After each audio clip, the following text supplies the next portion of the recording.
As a result of several days of stubborn fighting, the Turkish-Libyan coalition managed to oust the enemy from several strongholds, which the rebels settled on former Libyan army and police facilities. All of them were located on the line between the old airport and the center of the capital of Libya, Tripoli. The international airport itself was seized on the second day after the start of the rebel offensive in Tripoli on April 6, 2019, and has since been held by its armed groups. In order to begin the operation to clean up the airport today, the coalition knocked out the enemy from Kibli Camp, Camp Ermak, Camp Hamza, transport and artillery bases. The rebels departing from these strongholds retreated to the area of the airport, which is now undergoing artillery and air strikes, and the infantry of government troops gradually seizes the airport, pushing the enemy from the north and west, leaving him the opportunity to go south. According to the spokesman for the Libyan army, Mohammed Yununu, fierce fighting is going on right now in Qasr bin Gashir,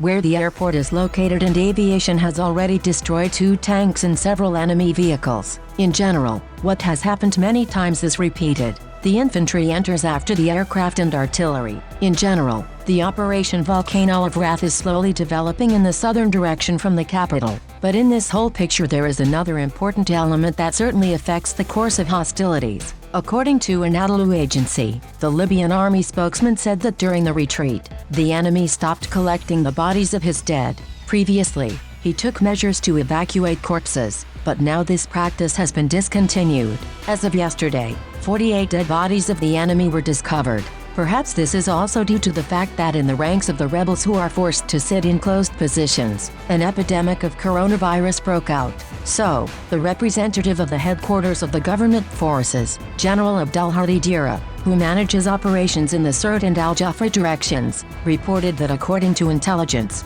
2 fighters of the Russian private military company Wagner have already died from coronavirus, and at least 2 more are in serious condition. These conclusions were made because 2 bodies of mercenaries from Wagner were transported by people in suits of biological protection. These are not all victims of the coronavirus. Several more soldiers from other groups of mercenaries died, and the situation there becomes critical. In general, the knot is being tightened there more and more, and all this should result in something large, and possibly decisive. But for now, there are fights for the international airport.